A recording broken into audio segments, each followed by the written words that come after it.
3.5 years ago, Ipswich Town were at rock bottom. A 2-0 defeat against Barrow in the second round of the FA Cup was the latest in a long line of humiliations for a once great football club, now languishing down in League One.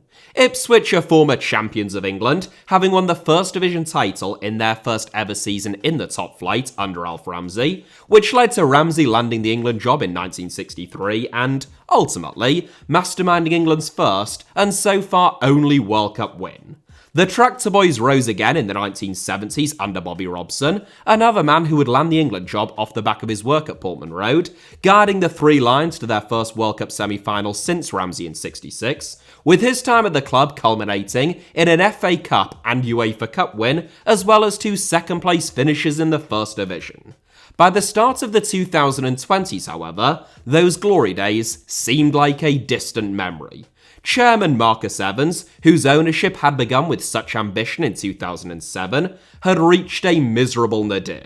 Following 17 years outside of the top flight, in 2019, Ipswich dropped down into the third tier of English football for the first time in over 60 years, with their first season in League One, which was prematurely curtailed by COVID-19, ending with an insipid 11th place finish below the likes of Fleetwood, Doncaster and Gillingham. Ipswich were roughly £100 million in debt, Portman Road was showing severe signs of ageing, and their players and manager couldn't even mount a playoff challenge in League One.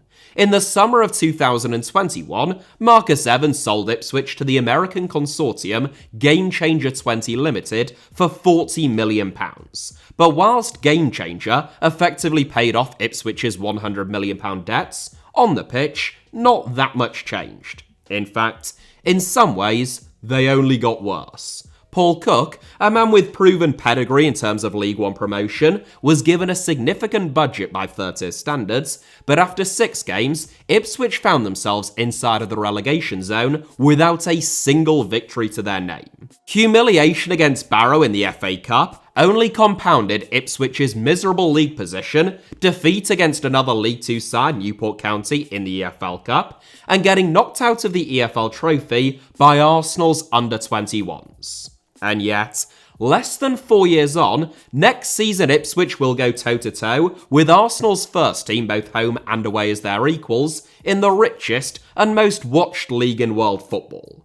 It is a miraculous rise in such a short period of time, which is made all the more spectacular by virtue of the fact that Ipswich have won automatic promotion from quite possibly the most competitive championship of all time this season, with a budget which is only a tiny fraction of Leicester, Leeds and Southampton's, amassing an incredible 96 points in the process.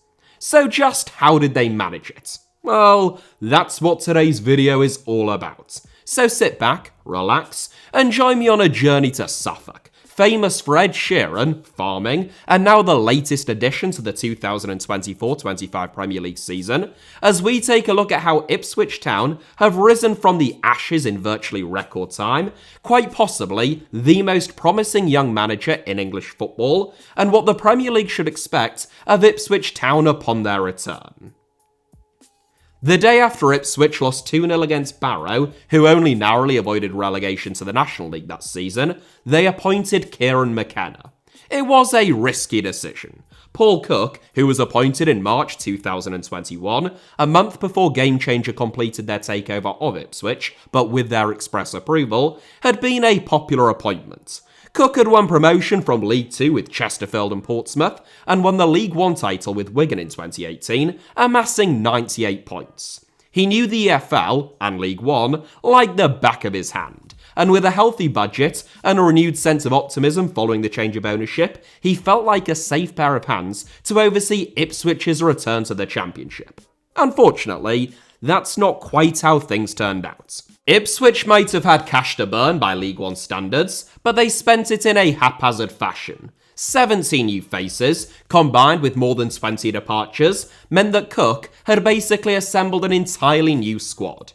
Ipswich's recruitment was hit and miss. The likes of Wes Burns, Václav Hladký and Connor Chaplin have all proven to be brilliant signings in hindsight, whilst Raheem Harper and Tom Carroll proved to be costly errors, but the sheer quantity of new arrivals made it virtually impossible for Cook to integrate them before the season began. Sure enough, Ipswich played like a team of strangers in their first few games of the season, though no one could have anticipated no wins from their first 8 matches in all competitions, which included a 5-2 thrashing at the hands of Bolton and a 2-1 defeat against West Ham's under-21s, which was played out in front of a crowd of barely 4,000 at Portman Road. Results picked up as Ipswich's new players began to gel, and Cook was able to implement his ideas. But the damage, in terms of a potential promotion push, had largely already been done. A 2-0 defeat away at Charlton was the final nail in Cook's coffin, and at the time, opinion was split among Ipswich fans as to whether it was the right decision. Ipswich were 11th in League One, and despite the uptick in form following a miserable start, the club's ambitious and impatient new owners felt like radical action had to be taken if a promotion push was going to be mounted. One of the problems for Cook at Ipswich, aside from the sheer influx of new players, was his relationship with club CEO Mark Ashton. Poached by Ipswich's new owners from Bristol City, Game Changer put a lot of trust in Ashton, allowing him to appoint an entire performance team headed by Andy Rolls, who Ashton had worked with at Bristol City. According to reports, Cook wasn't best pleased with Rolls or his performance team and blamed them for what he believed to be the poor fitness levels of his players. Cook is an old-school manager who started out in the non-league game and has almost 2 decades of experience in management, so it's not particularly surprising that he wasn't delighted with the amount of delegation and power sharing implemented by Ashton. Following that internal conflict, after Cook was sacked, Ashton, who was tasked by Ipswich's owners with appointing his replacement, knew that he wanted someone who was younger, more on board with modern coaching and sports science, and comfortable operating within Ipswich's wider sporting structure. In Kieran McKenna, he felt he had found his man. It was a risky decision because McKenna had never managed in first-team football before. A Northern Irish youth international, McKenna was forced to retire from football due to persistent hip injuries at the age of only 22, before he'd even made his debut for Tottenham Hotspur. Unwilling to give up on football entirely, McKenna made the very early transition into coaching.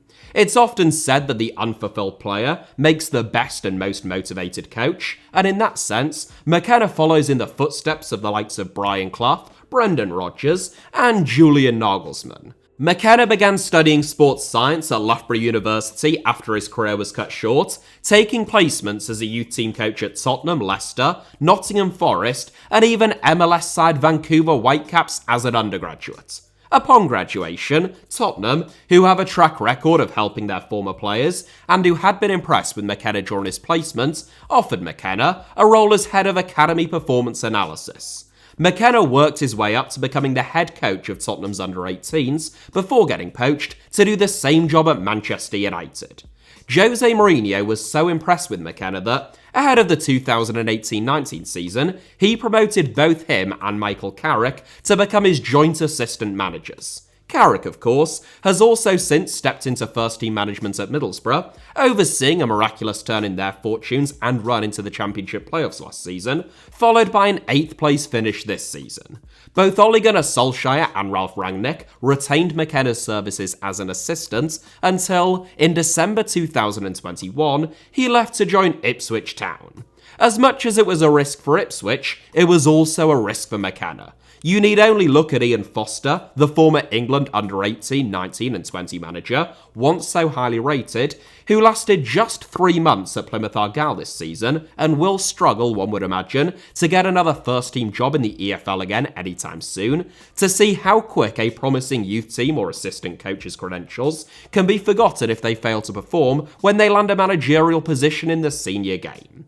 McKenna was meticulous, therefore, in ensuring that the situation at Ipswich was a perfect fit. Both on and off the pitch, he wanted to make sure that he was on the same page as CEO Mark Ashton, Director of Football Gary Probert, and Chairman Mike O'Leary. McKenna's first move, in the January transfer window, was actually to try and reduce the size of Ipswich's squad by offloading players who weren't in his plans. 4 players departed, meanwhile Massimo Luongo, signed on a free transfer from Middlesbrough, was Ipswich's only permanent January arrival.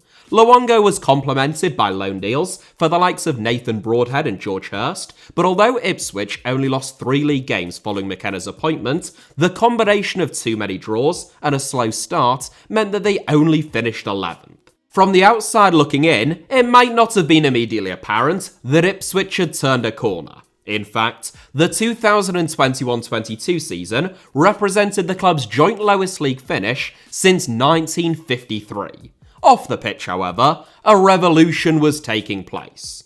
Portman Road's tired and rusting exterior, which seemed to reflect the fortunes of Ipswich as a whole, was handed a facelift by the club's new owners, building good faith with supporters. McKenna, meanwhile, was granted his wish for new training pitches, moved closer to the club's training centre, so as to create a more integrated environment. With a similar thought in mind, he also assimilated Ipswich's under-23s and youth team departments much more closely with the first team, helping youth team players visualise their pathway into the first team. McKenna obviously has extensive experience working with and developing young players, and that was a key part of his remit at Ipswich. Leif Davis, who has been arguably Ipswich's standout player this season, was the marquee signing of McKenna's first summer in charge.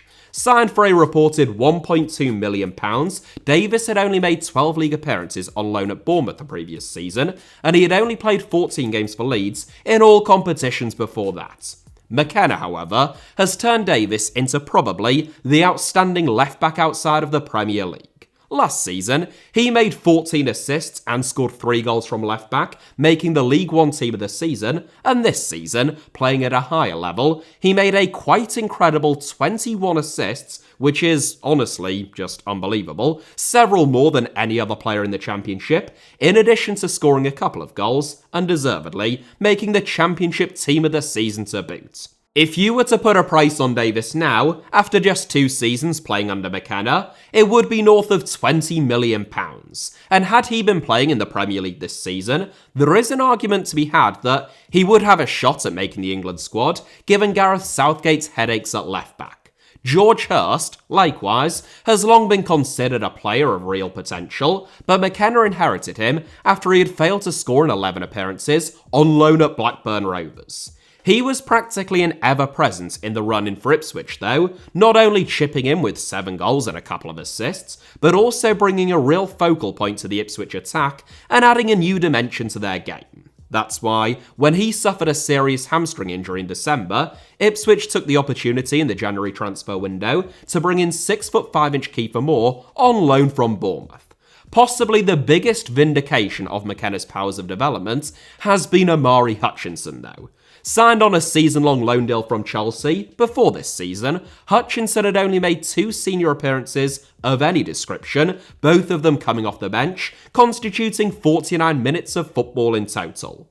However talented, it often takes players time to first get used to the men's game, never mind stepping straight into the Championship.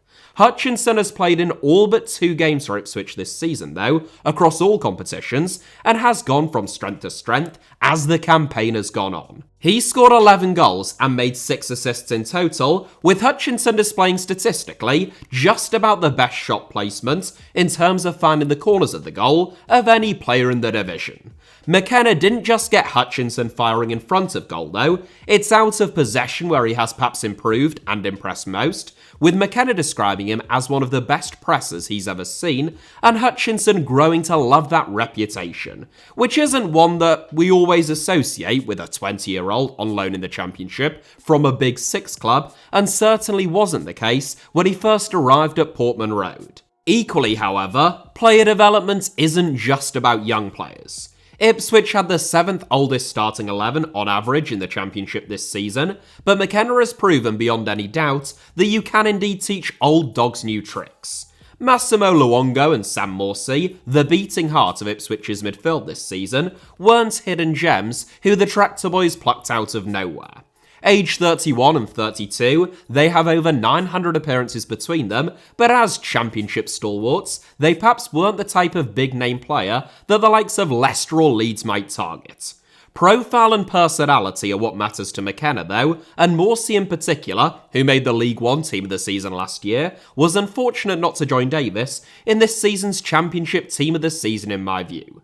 Discussing McKenna and Ipswich's age-ambivalent approach in May 2023, Gary Probert stated, quote, "One of the metrics we focused on was somebody that can develop players. Whether that was to develop and improve somebody like Morsi or Aluko, who are really invested in how we train and how much we train, or whether that is for someone like Cameron Humphreys, who's just come out of the academy and played some games or anything in between, Kieran's passion and knowledge of youth development is key. Without that, we're not able to sign people like Harry Clark, Leif Davis, Nathan Broadhead, because those players see that we can improve them as footballers and help their career. In our model, having a manager like Kieran that can help develop players is crucial." End quote. No manager has won more points in English football over the last 2 seasons than McKenna, and none have done a more impressive job in terms of player development. McKenna, who was the same age, just 35, when appointed by Ipswich as Alf Ramsey and Bobby Robson before him, is an excellent communicator, capable of simplifying complex ideas so that players can understand and buy into what he wants from them. Tactically, Amari Hutchinson recently described McKenna as, quote, "just a genius." Much as Ipswich weren't just not winning in the years preceding McKenna's appointment, they weren't winning while playing dour and turgid football. Under him, they are not only winning, but winning with style, playing incredibly exciting football. Ipswich fans are known for being relatively patient and low maintenance, but the club, at its best, always played a fast and vibrant brand of attacking football. McKenna has brought that back in droves, and it's that, almost as much as the results, which have caused Ipswich fans to fall in love with him. It's evident that McKenna has been influenced by lots of different coaches, whether that be Andre Villas-Boas, Jose Mourinho, or Maurizio Pochettino, all of whom he has worked alongside, and has borrowed little bits from all of them. Ipswich are a footballing team with lots of talented ball players capable of popping passes around an opponent. But unlike a lot of young, up-and-coming managers, McKenna isn't wedded to a possession-at-all-cost philosophy. It's all about possession with a purpose. Ipswich have a wonderful balance between defence and attack, they move the ball with real intent, and their speed in transition can be frightening. It's hard to pick an outstanding individual out of the likes of Davis, Hutchinson, Morsi, Chaplin, and a handful of others at Ipswich this season, and it felt criminal a few months ago when I made a video about 7 players who I feel are far too good for the Championship, and not a single Ipswich player featured. In some ways, however, that is the highest praise that one can afford Ipswich and McKenna. They are a team, more than anything, in which the whole is far greater than the sum of its parts, and much as they might not have any one outstanding individual, they also haven't had many glaring weaknesses this season. It should be said that Ipswich had the biggest budget in League One last season, and the expectation was promotion. Only 4 defeats all season, the best goal difference in all of English football, and a massive points tally of 98 still very nearly wasn't enough, as Plymouth and Sheffield Wednesday also had outstanding seasons. Even with their budget though, the speed with which McKenna turned Ipswich's fortunes around is startling. In the Championship, by contrast, though we won't know for certain until all clubs publish their accounts, the Tractor Boys most likely had a budget that would put them in the bottom half of the division. Just to put the scale of Ipswich's achievements into some context, in terms of what they were up against, in the last set of accounts, Ipswich had a turnover of £14.4 million and a £16.4 million wage bill. Yes, in the EFL, it is not that unusual for clubs to spend more than 100% of their turnover on wages. No, it patently isn't sustainable, but that's another video for another time. In fact, I have already made that video, I'll try to leave a link at the end. Southampton, by contrast, had a turnover of £145.5 million and a £122.5 million wage bill. Leeds United had a turnover of £198.7 million and a £145.8 million wage bill. And Leicester City had a turnover of £177.3 million and a £205.6 million wage bill. Leeds actually featured in the Deloitte Football Money League, ranking as the 27th richest club in the world by revenue, above the likes of Fiorentina, RB Leipzig, and this season's Bundesliga title winners Bayer Leverkusen. Meanwhile, Leicester's wage bill was among the highest in all of Europe, comfortably ahead of Sevilla's, AC Milan's, and any team in Ligue 1 other than PSG. These are the three teams that Ipswich have spent all season competing against for promotion, ending up finishing above Southampton and Leeds, and only 1 point behind Leicester, who were heralded as the greatest championship team of all time earlier this season. Of course, Southampton, Leeds and Leicester's turnover and wage bills will have dropped following relegation, and Ipswich's will have risen following promotion, but all three relegated teams will still have had budgets between 3 to 4 times the size of Ipswich's this season.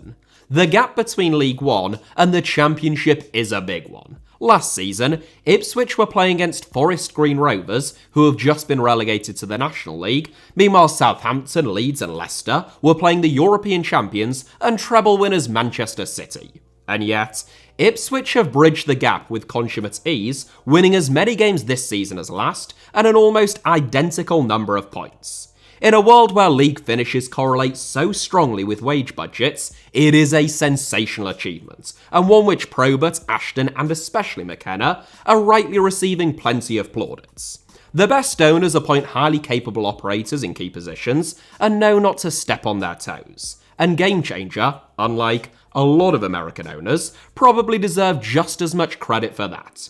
Probert, Ashton and McKenna have managed to temper Ipswich's eager new owners, ensuring that there would be no repeat of the overexcited and scattergun approach to recruitment that was taken in the summer of 2021, back when Ipswich only had 2 junior analysts in their recruitment department. Now there is a whole professional recruitment team and structure in place, but the club are equally keen to look within.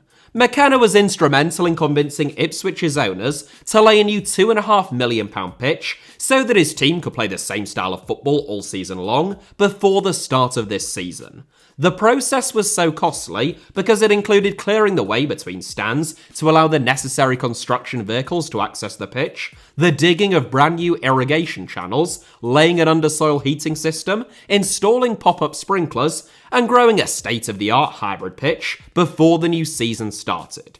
Ipswich spent more money on their new pitch, at McKenna's behest, having already invested significantly in their training facilities, than they did on any new signing in the summer. And indeed, more than they have spent on any single signing since bringing Grant Ledbetter to the club over a decade ago. But their faith in McKenna's judgment paid off.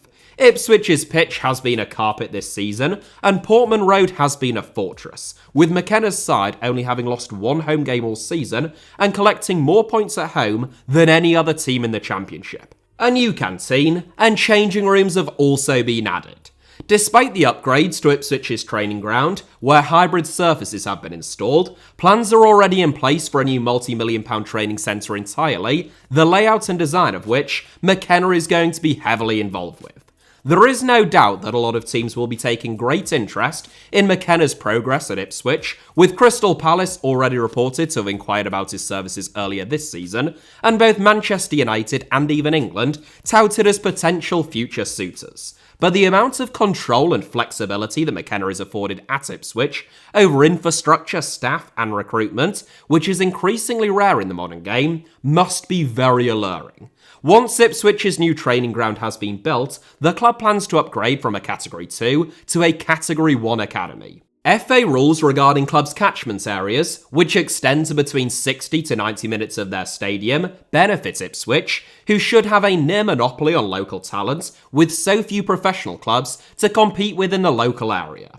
McKenna & Co have made the academy a priority from day one, putting a 5-year time limit on their plans to attain Category 1 status.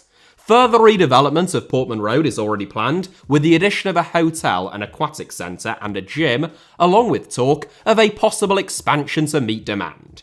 Ipswich have typically had solid support, given the town itself is smaller than Peterborough and Southend, drawing upon the whole of Suffolk and beyond, but Portman Road's facelift and the McKenna Revolution have resulted in 29,000 capacity sellouts every single week.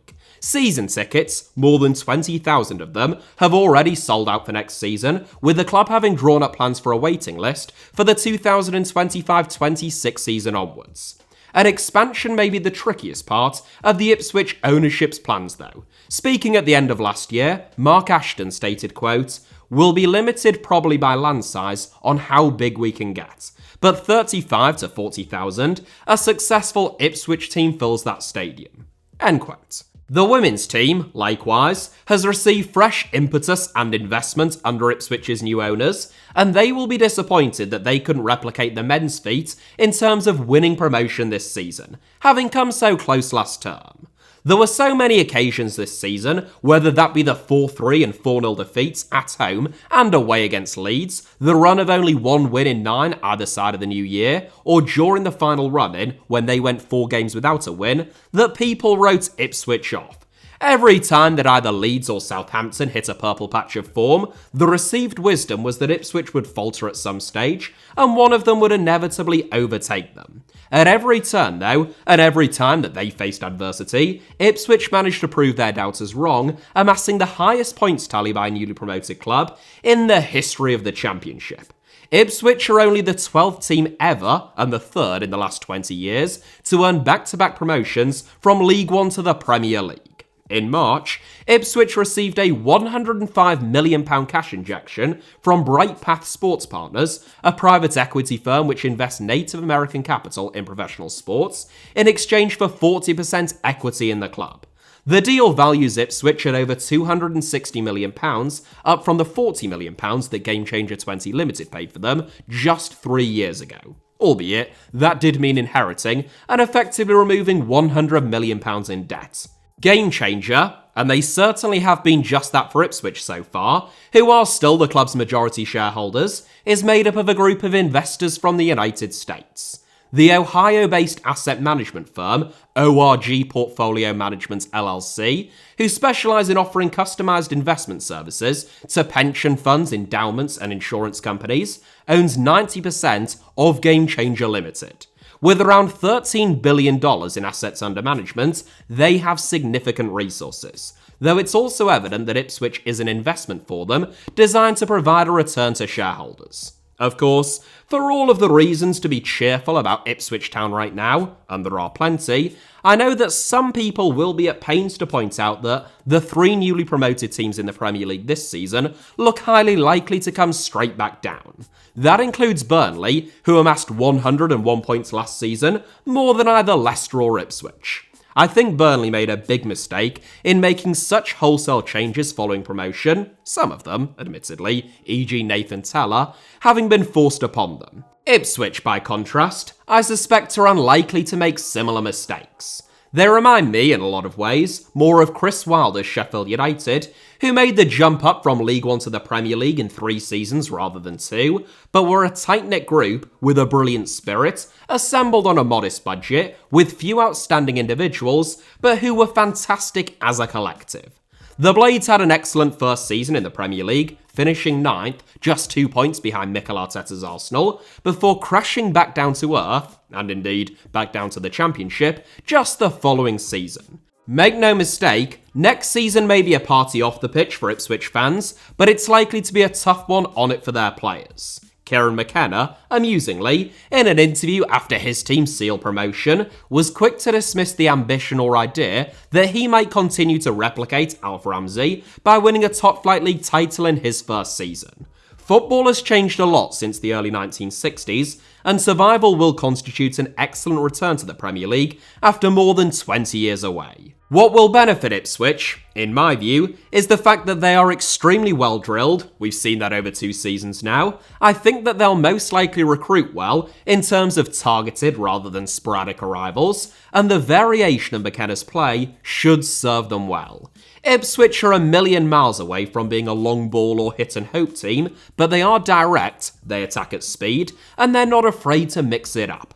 To that end, I think that they will cause teams problems, admittedly, probably while shipping a fair few goals themselves. It's often said that the journey to the Premier League these days is more exciting than the destination, and as someone who has seen my team win 3 Premier League promotions, I would concur with that sentiment. But for Ipswich Town fans, a whole generation of whom will never have seen their club on Match of the Day, on Fantasy Premier League, or in Premier League Panini stickers, the next few months will feel magical, especially from where they were such a short time ago. That is it for today's video, but thank you all very much, as ever, for watching. Hit the like button if you enjoyed it. I obviously hope that was the case. Let me know your thoughts down below in the comments. And of course, it goes without saying, make sure that you are subscribed, not just to this channel, HITC Sevens, but also my second channel, Alfie Potts Harmer, and have notifications turned on, both of which should be about to appear on your screens now, along with a couple of videos that you might fancy watching after this one. You can also find me on Twitter, Instagram, and Threads via the username at HITC Sevens on all three, and all of those links plus a whole lot more should be available in the link tree down in the video description below.